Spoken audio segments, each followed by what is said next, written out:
தேனி சுக்குவாடன் பட்டியைச் சேர்ந்தவர் ஆண்டவர், வயது 47. பழனிச்செட்டிப்பட்டியில் உள்ள ஒர்க் ஷாப்பில் கார் சர்வீஸ் விடுவார். அங்கு மெக்கானிக்காக பணியாற்றிய சிவா இவரிடம் அடிக்கடி பேசி வந்தார்.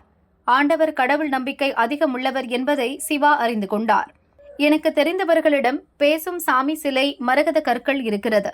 அதனை வீட்டில் வைத்து வழிபட்டால் சகல செல்வங்களும் கிடைக்கும், கோடி கோடியாக பணம் கொட்டும் என நைசாக பேசி மூளை செலவை செய்துள்ளார். சிவா சொன்னதை நம்பிய ஆண்டவர் பேசும் சாமி சிலை வாங்க 50,000 ரூபாய் அட்வான்ஸ் கொடுத்துள்ளார். பணத்தை பெற்றுக்கொண்ட சிவா ஒரு சிலையை அவரிடம் கொடுத்துள்ளார். அதனை வீட்டில் வைத்து பூஜித்து வந்த ஆண்டவருக்கு ஏமாற்றமே மிஞ்சியது.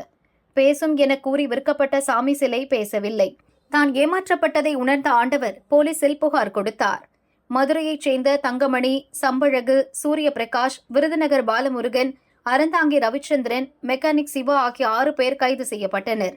இவர்களிடமிருந்து 1 அடி உயரமுள்ள ஐம்பொன் சாமி சிலையும் பச்சை நிற கற்களும் பறிமுதல் செய்யப்பட்டது. அதனை விலை உயர்ந்த சிலை, மரகத கற்கள் என கூறி தேனியில் உள்ள சிலரிடம் விற்பனை செய்து வந்தது தெரியவந்தது. பறிமுதல் செய்யப்பட்ட சிலை பழமையான தோற்றத்துடன் காணப்பட்டதால் இந்த சிலை அவர்களுக்கு எப்படி கிடைத்தது என விசாரித்தனர். புத்தர் வடிவில் இருந்த சிலையை அவர்களாகவே தயாரித்து ஐம்பொன் சிலை என்று விற்க முயன்றது தெரியவந்தது. அதனை வீட்டில் வைத்து வழிபட்டால் சகல ஐஸ்வர்யங்களும் கிடைக்கும் என தொழிலதிபர்களை ஏமாற்றி பணம் பறிக்கும் முயற்சியில் ஈடுபட்டு வந்துள்ளனர். இந்த கும்பல் வேறு யாரிடமாவது மோசடி செய்துள்ளனரா என போலீசார் விசாரணை நடத்தி வருகின்றனர்.